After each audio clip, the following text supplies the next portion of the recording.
இந்த மாதம் உங்கள் குடும்பத்துக்கு ஒரு அப்கிரேட் வரப்போகிறார். உங்களுக்கு ஒரு ப்ரமோஷன் வரப்போகிறார். இந்த மாதம் கர்த்தர் உங்களை கனி உள்ள மரமாய் வைக்க போகிறார். நீங்க பட்ட மரம் அல்ல. உங்களுடைய கனிகள் இனிமையாய் இருக்க போகிறது. உங்களுடைய கனிகள் ஆசீர்வாதமாய் இருக்க போகிறது. கர்த்தர் உங்கள் வியாதியை உங்களை விட்டு விலக்கி உங்களை சுகமாக்க போகிறார். ஆசீர்வாதத்தை பெற முடியாத காலத்துல இருந்தீங்களா? கர்த்தர் நீங்க உங்களை பார்த்து சொல்கிறார், வசந்த காலம் ஆரம்பமாகிறது.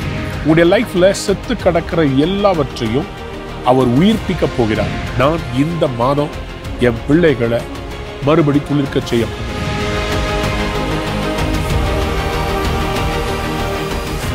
ஆண்டவராகிய இயேசு கிறிஸ்துவின் நாமத்தினாலே இந்த அருமையான அக்டோபர் மாதத்திற்கு வந்திருக்கிற உங்கள் ஒவ்வொருவரையும் நான் வாழ்த்தி ஆசீர்வதிக்கிறேன். அன்பான தேவனுடைய பிள்ளைகளே, இந்த மாதம் ஆண்டவர் நமக்கு கொடுத்த வாக்குத்தத்தம் விலையேற பெற்றது. விலையேற பெற்ற ஒரு வாக்குத்தத்தத்தை ஆண்டவர் இந்த மாதம் கொடுத்திருக்கிறார். நீங்கள் கடந்து வந்த எல்லா பாதைகளுக்கும் கர்த்தர் இன்றைக்கு உங்களுடைய வாழ்க்கையை மறுபமாக்குகிற ஒரு மாதமாய் இருக்க போகிறார். அற்புதங்களை செய்ய போகிறார். உங்கள் வாழ்க்கையில் உங்களை அசைத்த எல்லாவற்றையும் அவர் நிர்மூலமாக்கி உங்களை அசையாத பர்வதம் போல ஆண்டவர் நிற்க வைக்க போகிறார். You are going to move into a season of fruitfulness.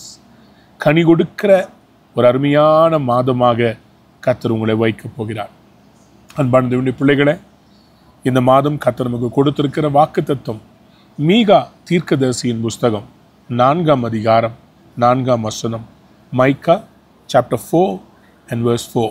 அவனவன் தன் தன் திராட்சைச் செடியின் நிழலிலும் தன் தன் அத்திமரத்தின் நிழலிலும் பயப்படுத்துவார் இல்லாமல் உட்காருவான். சேனைகளுடைய கர்த்தரின் வாய் இதை சொல்லிற்று. Everyone will sit under their own vine, under their own fig tree, and no one will make them afraid, for the Lord Almighty has spoken. The Lord says, no one will make you afraid.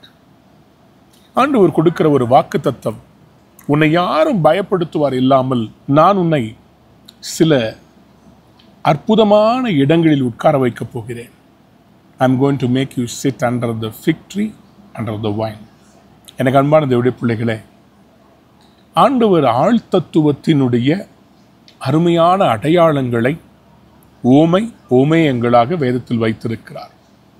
இன்றைக்கு ஆண்டவர் உங்களை பார்த்து சொல்லுகிறார், ஒரு அத்தி மரத்தின் நிழலில், ஒரு திராட்சை செடியின் நிழலில் நான் உங்களை அமைதலாய் தங்க பண்ணும்படி, சமாதானத்தில் தங்கப்படும்படி, சுகமாய் தங்கும்படி, பயமுறுத்துவார்கள் இல்லாமல், எந்த சூழ்நிலையும் உங்களை பயமுறுத்துவார் இல்லாமல் இந்த மாதம் நான் ஒரு காரியத்தை செய்ய போகிறேன் என்று கர்த்தர் சொல்லுகிறார்.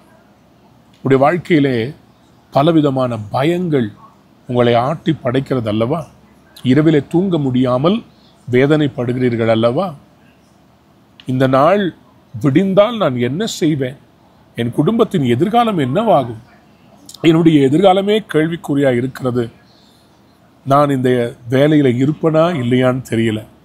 நான் இந்த வீட்டிலே நிலைப்பேனா இல்லையான்னு தெரியல. எனக்கு இந்த குடும்பத்தில் நான் இருக்கணுமா வேண்டாமான்னு தெரியல. இந்த வேலை என்னை விட்டு போய்விடுமோ? அன்பான தேவனுடைய பிள்ளைகளை, இன்றைக்கு உங்களுக்கு தான் ஆண்டவர் தெளிவாக சொல்லுகிறார், வாக்கு தத்தமாக சொல்லுகிறார். பயமுறுத்துவார் இல்லாத ஒரு ஸ்தலம், அதுதான் அந்த அத்தி மரத்தின் நிழல், அந்த திராட்சை செடியினுடைய நிழல். இவ்வளோ அருமையாக ஆண்டவர் கொடுத்துருக்கிறார்ல. அவனவன் தன் தன் திராட்சை செடியின் நிழலிலும் தன் தன் அத்தி மரத்தின் நிழலிலும் பயப்படுத்துவார் இல்லாமல் உட்காருவான். அன்பான பிள்ளைகளே, இந்த அத்தி மரத்தை வைத்து ஆண்டவர் ஒரு மனதினை ஆசீர்வதித்தார். காரணம், அவன் அந்த அத்தி மரத்தின் கீழ் நின்றபடியினால். யோவான் எழுதின சுவிசேஷம் 1ஆம் அதிகாரம் 48ஆம் வசனத்திலே நாத்தான் வேலை பார்த்து ஆண்டவர் சொல்லுகிறார், அத்திமரத்தின் கீழ் நீ இருந்தாய் என்று சொல்வதனாலேயோ நீ யோசிக்கிறாய், பிலிப்பு உன்னை அழைப்பதற்கு முன்பாகவே நான் உன்னை அத்திமரத்தின் கீழ் நான் கண்டேன் என்று சொல்லுகிறார். I saw you under the fig tree before Philip called you. இஸ்ரவேல் ஜனங்கள் என்ன செய்வார்கள்? கர்த்தருடைய வேதத்தை தியானிப்பதற்காக அவருடைய வீட்டுக்கு பின்பக்கத்தில் இருக்கிற அத்தி மரத்தின் நிழலிலே உட்கார்ந்து அவர்கள் தோரா அல்லது வேதாகமத்தை அவர்கள் படிப்பார்கள்.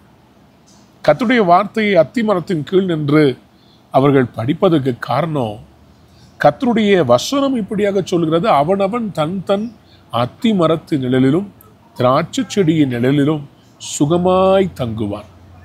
அன்பான பிள்ளைகளே, அப்போ இந்த அத்தி மரம் என்பது ஒரு ஆழ் தத்துவம் நிறைந்ததா இருக்க வேண்டும் அல்லவா? அத்தி மரத்தின் நிழலுக்கும் கடவுளுடைய ஆசீர்வாதத்திற்கும் என்ன சம்பந்தம்? அத்தி மரத்துக்கு கீழே இருந்து வசனத்தை தியானித்த நாத்தான்வேலை ஆசீர்வதித்தவர் சபையாகிய அத்திமரமாகிய இந்த சபையின் கீழ் ரூவாவுக்கு கீழ் இருந்து இந்த வார்த்தைகளை கேட்கிற உங்களுக்கும் ஒரு அற்புதம் செய்ய மாட்டாரா? ஆம், ஆண்டவர் நாத்தான்வேலை பார்த்து சொன்னார், இது முதற்கொண்டு வானம் திறந்திருக்கிறதையும் தேவதூதர்கள் ஏறுகிறதையும் இறங்குகிறதையும் நீ காண்பாய் என்று தீர்க்க தரிசனமாய் சொன்னார். இதிலும் பெரிதானவைகளை காண்பாய். I want to prophetically speak to somebody. You are doubtful. You are filled with so many fears. And the Lord wants to let you know, in this month, இந்த மாதத்தில், God is going to provide you safety, security and prosperity. உங்களுக்கு கர்த்தர் பாதுகாப்பை தரப்போகிறார், சுகமான ஜீவனத்தை கொடுக்க போகிறார், ஒரு செழிப்பை கொண்டு வரப்போகிறார், ஆவிக்குரிய உன்னத அனுபவங்களை தரப்போகிறார். வானம் திறந்திருக்கிறதை பார்ப்பாய் என்று சொன்னார். அடைக்கப்பட்ட வானம் அல்ல, நல்ல மழை, ஆசீர்வாதமான மழையை வீண்டெடுக்கிற ஒரு இடத்திற்குள்ளே கர்த்தர் உங்களை நடத்துகிறார். அதுதான் அந்த அத்தி மரத்தின் நிழல். அன்பான பிள்ளைகளே, அத்தி மரம் ஒரு அடையாளம். திராட்சை செடி சங்கீதங்களில் நாம் 128ஆம் சங்கீதத்திலே திருமங்களில் வாசிப்போம்ல, உன் மனைவி உன் வீட்டோரங்களில் கனிதரும் திராட்சை செடியை போல இருப்பாள், உன் பிள்ளைகள் ஒலிவு மர கன்றுகளை போல இருப்பாங்க. அப்ப கணவன் யார்? கணவன் தான் அத்தி மரம். The man or the husband or the bridegroom. மணாளன் இருக்கிறார்ல, நம்முடைய அருமை ஆண்டவர் இயேசு கிறிஸ்து இருக்கிறார்ல, அவரே ஒரு அத்தி மரம். அந்த நிழலில் இருந்ததுனால தான் ஏசாமி நாத்தான்வேலை அழைத்து சொல்கிறார், you were standing under the fig tree, you were meditating on me. என்ன பார், நேரில் வந்துட்டவா, மேசியா வருவாருன்னு தானே வெயிட் பண்ணிக்கிட்டு இருந்த, காத்து கொண்டு இருந்தாய் அல்லவா, வேதனையோடு இருந்தாய் அல்லவா, இதோ உனக்கு ரட்சிப்பை தர நான் வந்திருக்கிறேன், ஓடி வான்னு சொல்லி நாத்தான்வேலை பார்த்து பேசினவர் உங்களை பார்த்து சொல்லுகிறார். எனக்காக வசனத்தை தியானித்து கொண்டு பல வருடங்களாய் கர்த்தருடைய வார்த்தையை பிடித்து கொண்டு வாழ்றீங்க. உங்களுக்கு விரோதமாய் பல காரியங்கள் வந்தது, உங்களுக்கு விரோதமாய் வியாதிகள் வந்தது, உங்களுக்கு விரோதமாய் பொறாமையினால் வந்த சில பயங்கரமான தாக்குதல்கள். ஆனால் நீங்கள் இன்று வரை வார்த்தையை பிடித்து கொண்டு ஆண்டவருக்கு நீதி செய்வார், ஆண்டவர் எனக்கு அற்புதம் செய்வார். தேவ பிள்ளையே, என்றைக்கு நாத்தான்வேல் இயேசு கிறிஸ்துவை சந்தித்தாரோ அன்றைக்கே அவன் வாழ்க்கையே மாறிவிட்டது. நாத்தானியலுடைய வாழ்க்கையை கர்த்தர் மாற்றி உன்னத அனுபவங்களுக்கு ஆண்டவர் ஒரு அப்கிரேடை கொடுத்துட்டார்.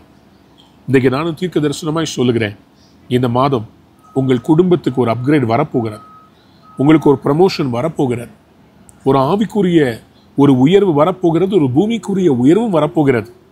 உங்களை ஆண்டவர் அத்தி மரத்தின் கீழ் கண்டபடியினார், ஆலயத்திலே கண்டபடியினார். அன்பு தேவ பிள்ளையே, நிச்சயமாக நான் சொல்ல முடியும், இந்த மாதம் நீங்கள் அத்தி மரத்தின் நிழலில் சுகமாய் தங்குகிற மாதம், பயமுறுத்துவார் இல்லாமல் தங்குகிற மாதம்.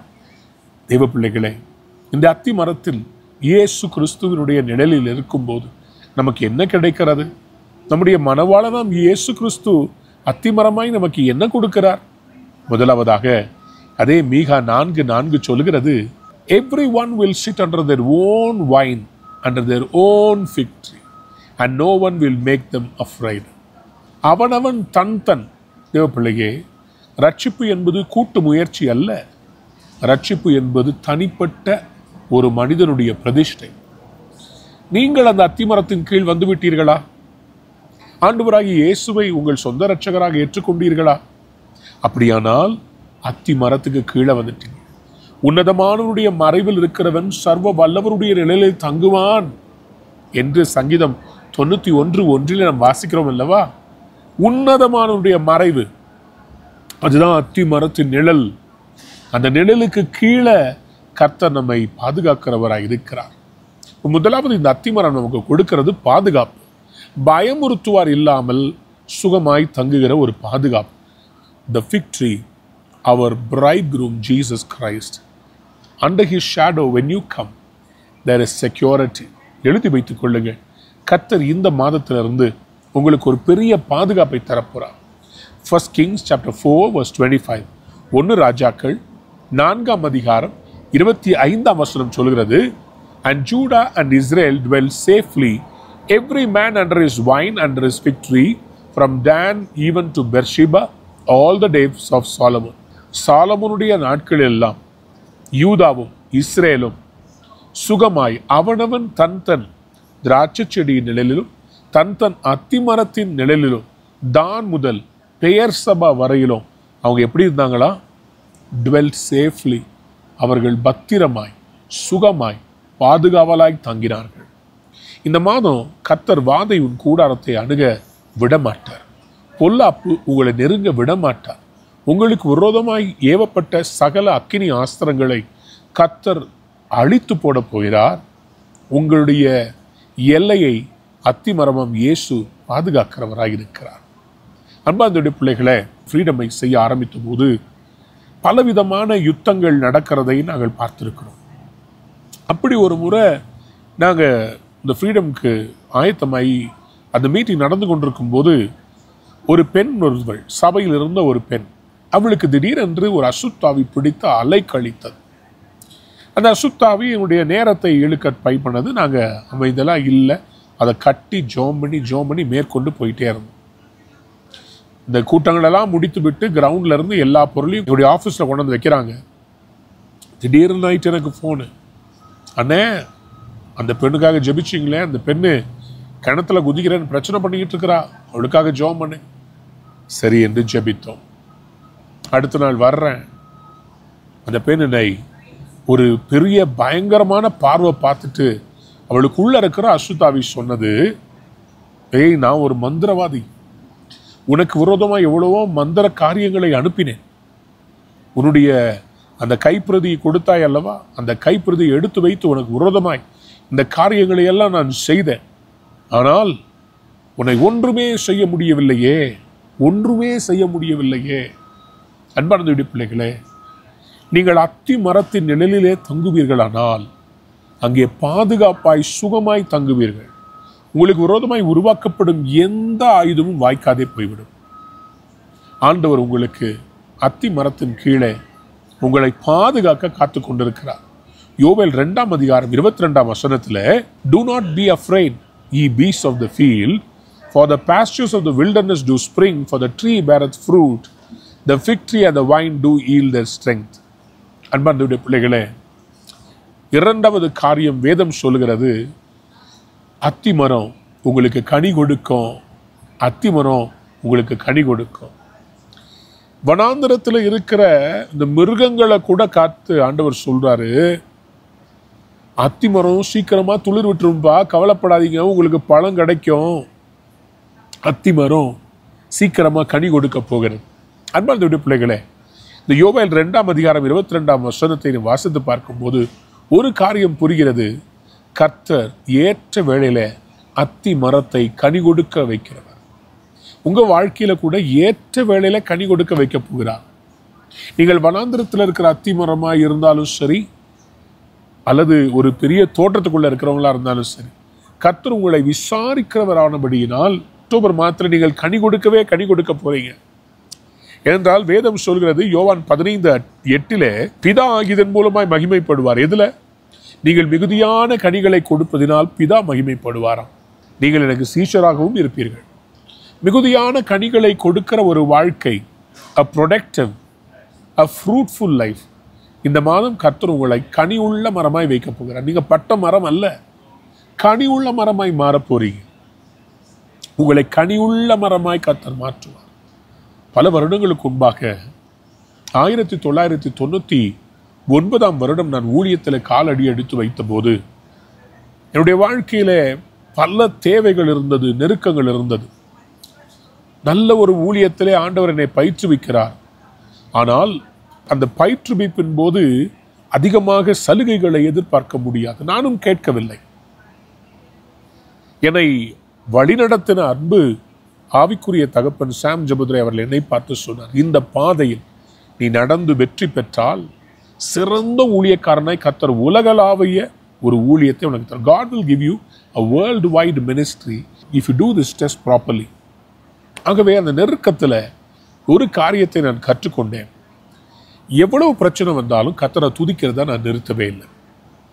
எவ்வளவு பிரச்சனை வந்தாலும் நானும் என் மனைவியும் கர்த்தருக்கு வைக்கிற அந்த தசம பாகத்தில் நாங்கள் குறைக்கவே இல்லை. 3000 ரூபாய் சம்பளம்னு வச்சுக்கோங்களேன், அதில் 1700 ரூபாய் வாடகை போயிடும். மிச்சம் பாலுக்கு ஒரு 100 ரூபாய், எலக்ட்ரிசிட்டி ஒரு 50 ரூபாய், அதெல்லாம் மற்றதெல்லாம் மெயின்டெனன்ஸு இதெல்லாம் போக 2000 ரூபாய் போன பிறகு மிச்சம் இருக்கிற 1000 ரூபாயில் நானும் என் மனைவியும் 800லேருந்து 1000 rupees per month நாங்கள் தசம பாகமாக எடுத்து வைப்போம். ஆனால் பார்க்குற அநேகருக்கு ஒரே கேள்விக்கு, எப்படி உங்கள் குடும்பத்தை நடத்துறீங்க? பைக்கில் ஆஃபீஸ்க்கு போகணும், பல வேலைகள் இருக்குது, பிள்ளைகளுடைய தேவைகள் இருக்கிறது. ஆனால் என்னைக்கு நாங்கள் கடவுளுக்கு கனி கொடுக்கிறவர்களாக இருந்தோமோ, அது எப்படி பிள்ளைகளே, ஒரு மரமாக கர்த்தர் உங்களை பார்க்குறாரு. அவரும் ஒரு மரம், அவர் ஒரு பெரிய அத்தி மரம், நம்மளையும் அத்தி மரமாக ஆண்டவர் எதிர்பார்க்கிறார். ஏன் தெரியுமா? கனி கொடுக்கிறவங்க அவருடைய பிள்ளைகள்னு எழுதப்பட்டிருக்குது. ஆண்டவர் கனி கொடுக்கிறவர், அவருடைய பிள்ளைகளாகிய நாமும் கனி கொடுக்கிறவர்களாக இருக்க வேண்டும். ஸோ அப்போ என்ன ஆச்சு? என்னுடைய லைஃப்பில் இன்றைக்கு கர்த்தர் என்னை ஆசீர்வதித்து உயர்த்தினதுக்கு காரணமே, அன்றைக்கு நாங்கள் அந்த நெருக்கத்தின் பாதையில் நடக்கும்போது நாங்கள் கர்த்தருக்கு கனி கொடுத்து கொண்டே வந்தோம். அது நிமித்தமாய் ஆண்டவர் எங்களை அபரிமிதமாய் ஆசீர்வதித்தார். பாருங்களேன், கனி கொடுக்கணும்னு சொல்லி உங்கள் மனசில் இருந்துச்சுன்னா கர்த்தர் உங்களை அபரிமிதமான ஆசீர்வாதமாக வைப்பார். ஏன் அப்படி சொல்கிறேன்? ஆண்டவர் ஒரு மரத்தை, அத்தி மரத்தை தேடி போகிறார். மார்க் எழுதின சுவிசேஷம் 11ஆம் அதிகாரம் 13-14 வாசித்து பார்க்கும்போது, தூரத்திலே ஒரு அத்தி மரத்தை கண்டு அதனுடைய அது இலைகளால் நிரம்பி இருக்கிறதை கண்டு ஆண்டவராகிய இயேசு அதுக்கு பக்கத்தில் போகிறார். ஆனால் அதில் இலைகளை தான் பார்த்தார், கனிகளை காணவில்லை. ஆகவே அவர் அதை சபித்து சொன்னார், இது முதல் இதில் கனிகள் இல்லாமல் போவதாக என்று சொன்னார். நடந்தது என்ன? வேதம் சொல்கிறது மத்தேயு 21:19, Matthew 21:19, அது உடனே பட்டு போயிட்டான். The fig tree immediately withered away. அன்பார்ந்தவருடைய பிள்ளைகளே, இன்னைக்கு ஆண்டவர் நம்மளை பூமியில் எதற்காக வைத்திருக்கிறார் தெரியுமா? கனி கொடுப்பதற்காக தான். நல்ல கனி கூட மரங்கள் எல்லாம் வெட்டுண்டு அக்னியை போடப்படும். நம்ம கனி கொடுக்கிறவர்களாக இருக்கிறோம். அப்போ நம்முடைய கனியை எப்படி கர்த்தர் உதவி செய்வார்? நாம் அவரை சார்ந்திருக்கும் போது, அவரில் வேறு விட்டு நாம் வாழும்போது, அவருடைய வார்த்தையில் வேறொன்று இருக்கும்போது அவர் நிச்சயமாய் உங்களை கனி கொடுக்கிறவர்களாக வைப்பார். நான் இயேசுவின் நாமத்தில் உங்களை ஆசீர்வதித்து சொல்ல விரும்புகிறேன், உங்கள் அத்தி மரம் இனிமையான பழங்களை தரப்புகிறது. நியாயாதிபதிகளின் புஸ்தகம் 9ஆம் அதிகாரம் 11ஆம் வசனத்தை வாசித்து பார்க்கும்போது அந்த வசனம் இப்படியாக சொல்லுகிறது, அத்திமரம் இப்படியாக சொல்லுகிறது, should I forsake my sweetness and my fruit, good fruit to be promoted over the trees? என்னுடைய ருசிகரமான பழங்களையும் நல்ல பழங்களையும் விட்டு விட்டு நான் மரங்கள் மேல் அரசால போவேனோ? காட்டில் யார் ராஜான்னு சொல்லி மரத்தை தேடினா அத்திமரம் சொல்லுது, எனக்கு நல்ல ஸ்வீட்டான கனிகளை தரணும், எனக்கு நல்ல கனி தரணும். நல்ல கனி, ஸ்வீட்டான கனி என்ன? சிலதில் ஸ்வீட் இருக்கும், ஆனால் அதில் ஒரே உள்ள ஒரு வண்டு இருந்துச்சுன்னு வச்சுக்கோங்களேன், என்ன டேஸ்ட்டாக இருந்தாலும் அந்த பழத்தை நீங்கள் சாப்பிட முடியாது. அந்த பழத்தை கீழே போடும். God is telling you today that you are going to be fruitful and sweet. உங்களுடைய கனிகள் இனிமையாக இருக்க போகிறது, உங்களுடைய கனிகள் ஆசீர்வாதமாக இருக்க போகிறது.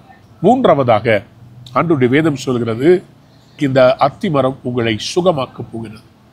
அத்திமரம் சுகமாக்கும். ஆமாங்க, அத்திமரத்து நிழலில் வந்து பாருங்கள், கர்த்தர் இன்றைக்கு உங்களை சுகமாக்கும்படி அவருடைய வல்லமையின் கரத்தை நீட்டப் போகிறார். ஏசாயா தீர்க்கதரிசி மூலமாய் எசேக்கியா என்கிற ராஜாவுக்கு ஆண்டவர் ஒரு மரண அறிக்கையை கொடுத்து விட்டார். He sends a report saying you are going to die. ஆனால் அவர் சுவர் பக்கமாய் திரும்பி ஆண்டவரிடத்தில் கெஞ்சி மன்றாடின போது அதே தீர்க்கதரிசியை அவர் திருப்பி அனுப்பி சொல்லுகிறார், அத்தி மரத்தினால் ஒரு அடையை செய்து. ஏசாயா 38ஆம் அதிகாரம் 21ஆவது வசனம், ஐசாயா 38:21. அதில் எழுதப்பட்டிருக்கிற அத்தி பழத்தினாலே ஒரு அடையை செய்து அவனுடைய அந்த வியாதிப்பட்ட இடத்துல வல்லுநர்கள் சொல்கிறார்கள் அது ஒரு கேன்சராக இருக்கக்கூடும். It could have been a cancer boil. ஆனால் அத்தி மரத்தின் அடையை செய்து அந்த பொல்லாத நோய் இருக்கிற அந்த இடத்துல வைத்தபோது ஒரு காரியம் நடந்தது. என்ன காரியம் தெரியுமா? அந்த பொல்லாத உயிரையே எடுக்கும் நோய் சுகமானது. அப்படியானால் நான் இப்படி சொல்லட்டுமா? அத்தி மரம் இயேசு கிறிஸ்து. ஏன்னா அதனுடைய பிழிஞ்சு அதை எடுத்து அந்த சாரை எடுத்து வச்சா இந்த எசேக்கியா ராஜா சுகமானார். அப்படி இப்போ நம்ம எப்படி தெரியுமா சுகமாக போறோம்? இயேசுவின் ரத்தத்தினாலே, அவருடைய தழும்புகளாலே, அவருடைய நாமத்தினாலே. அத்திமரம் அவன் இயேசு உங்களையும் என்னையும் சுகமாக்க வல்லமை உள்ளவராக இருக்கிறார். ஆகவே இயேசுவின் நாமத்தில் இந்த மாதம் கர்த்தர் உங்கள் வியாதியை உங்களை விட்டு விலக்கி உங்களை சுகமாக்க போகிறார். அத்திமரம் ஒரு சுகத்தை தரப்போகிறது. 4வது காரியம், அத்திமரம் உங்களுக்கு ஆளுகை செய்ய வைக்க போகிறது. You are going to govern, you are going to rule and reign. மத்தேயு 24ஆம் அதிகாரம் 32-33 வாசித்து பார்க்கும்போது Matthew 24:32-33 அத்திமரத்தினால் ஒரு உவமையை அறிந்து கொள்ளுங்கள். அதனுடைய இளம் கிளை தோன்றி as soon as its twigs gets tender and its leaves come out, you know summer is near. அன்பார்ந்த பிள்ளைகளே, உங்கள் வாழ்விலே இதுவரை நீங்கள் மாரி காலத்தை, மழை காலத்தை, பயங்கரமான ஆசீர்வாதத்தை பெற முடியாத காலத்தில் இருந்தீங்களா? கர்த்தர் நீங்க உங்களை பார்த்து சொல்கிறார், வசந்த காலம் ஆரம்பமாகிறது. ஏன்? அத்திமரம் துளிர்க்க போகிறது. ஆம் பிரியமானவர்களே, இன்றைக்கு ஆண்டவர் உங்களை பார்த்து சொல்கிறார், அத்திமரம் துளிர்க்க போகிறது. ஏசாயா 58:8 சொல்கிறது, உன் சுக வாழ்வை சீக்கிரத்திலே துளிர்க்க பண்ணுவார். உங்களுடைய லைஃப்ல செத்து கிடக்கிற எல்லாவற்றையும் அவர் உயிர்ப்பிக்க போகிறார். ஆண்டவர் அந்த அத்திமரத்துக்கிட்ட போகும்போது மார்க் 11ஆம் அதிகாரத்தில் எழுதப்பட்டிருக்கிறது, அந்த அத்திமரத்தில் அது சீசன் இல்லையாம். அத்திமர பழம் காலையிலனா கூட ஏன் ஆண்டவராகிய இயேசு அந்த அத்திமரத்துக்கிட்ட பழத்தை எதிர்பார்த்தார்? ஏனென்றால் அத்தி பழங்கள் எப்படி தெரியுமா? வருஷம் முழுவதும் கனிகளை கொடுக்கக்கூடியது. அதுல என்ன ரொம்ப ஆச்சரியமான காரியம்னா, ஒரு சீக்ரெட் நான் உங்களுக்கு சொல்றேன். இந்த அத்தி மரத்துல அந்த பழம் வரணும்னு சொன்னா அந்த பழம் எங்க தெரியுமா இருக்குது? அத்தி மரத்துக்குள்ளேயே மறைந்திருக்கும். அதுக்கு என்ன ஆகும்னா, ஒரு சின்ன பூச்சி ஒன்று அது உள்ளே ஏறி அந்த அத்தி பழமா இருக்கிற அந்த முதல் கனி இருக்கு பார்த்தீங்களா, ஃபர்ஸ்ட் ஃப்ரூட், அந்த அத்தி பழத்துக்குள்ள போய் அந்த பூச்சி மரித்து விடுமா. அத்தி பழத்தினால அந்த பாலினேட் பண்ண முடியாதான். அப்போ இந்த பூச்சி உள்ள போய் the insect when it goes and dies inside the fig, it starts pollinating. அதுதான் அந்த ஃபர்ஸ்ட். அப்போ என்ன ஆகுதுன்னா, there is a sacrifice that brings an awakening. ஆண்டவராகிய இயேசு யார் தெரியுமா? நமக்காக அவர் முதற் பலனாக தன் ஜீவனை கொடுத்தார். He gave himself for us. Because he died, you can live, I can live. உங்களையும் கர்த்தர் அப்படியே இன்னைக்கு மறுபடியும் எழுப்ப போகிறார். உங்களுக்கு ஒரு பெரிய ஒரு ஆசீர்வாதத்தை தரப்போகிறார். அன்பு தேவனுடைய பிள்ளைகளே, நான் உங்களுக்காக ஜெபிக்க போகிறேன். என்னுடைய இருதயத்திலே ஆண்டவர் கொடுத்த வார்த்தை இதுதான். நான் இந்த மாதம் என் பிள்ளைகளை மறுபடி துளிர்க்க செய்ய போகிறேன். அவர்களுக்காக நான் எல்லாவற்றையும் சிறுவேளை செய்து முடித்து விட்டேன். அவர் தாங்க ஃபர்ஸ்ட் ஃப்ரூட்ஸ். இப்போ நம்ம அறுவடை எடுக்க வேண்டிய நேரம். அவர் நம்மை ஆசீர்வதித்திருக்கிறார்.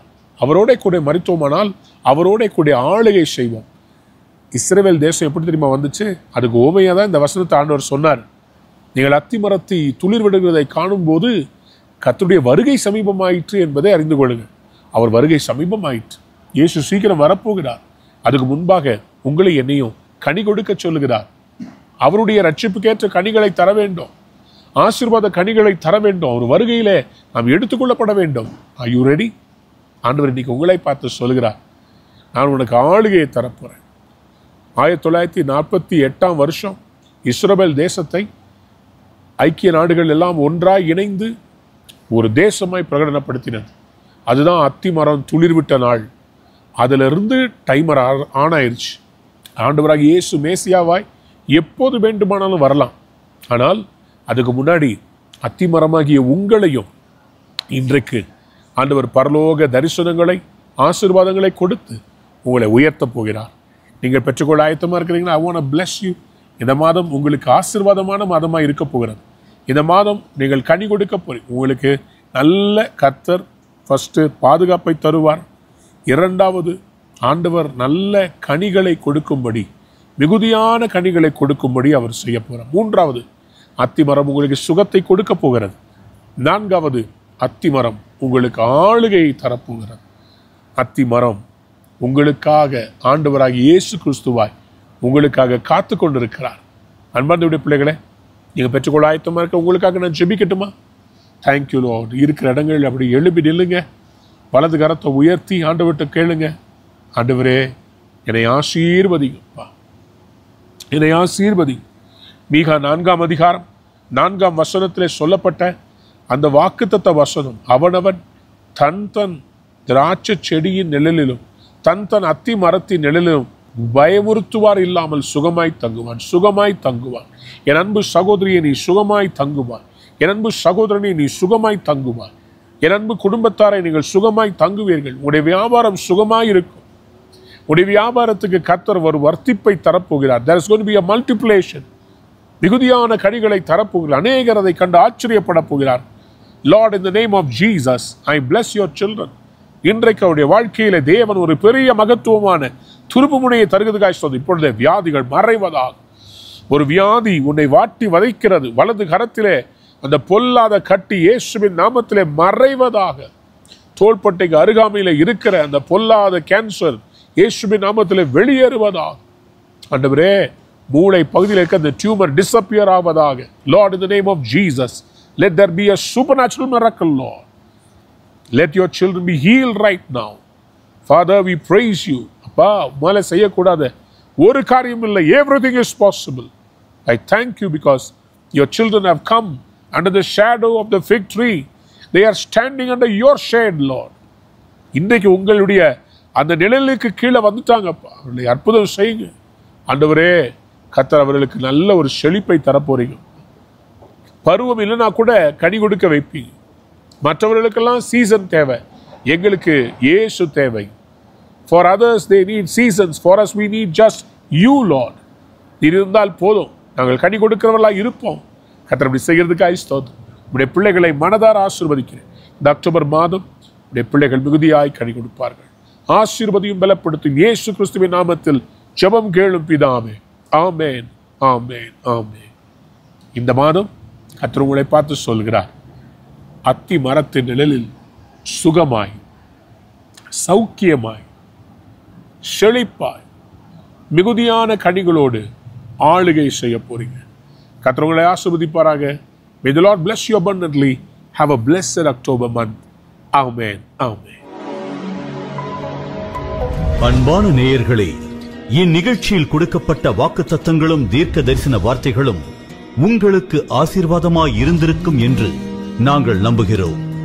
நீங்கள் பெற்ற ஆசீர்வாதங்களையும் ஜெப விண்ணப்பங்களையும் மற்றும் உங்கள் காணிக்கைகளையும் அனுப்ப வேண்டிய எங்கள் முகவரி: ரூவா ஊழியங்கள், எண் 82, ஜவஹர்லால் நேரு சாலை, சிம்ஸ் மருத்துவமனை எதிரில், வடபழனி, சென்னை 26. உங்கள் காணிக்கைகளை ஆன்லைன் மூலமாக எளிதாக செலுத்தலாம்.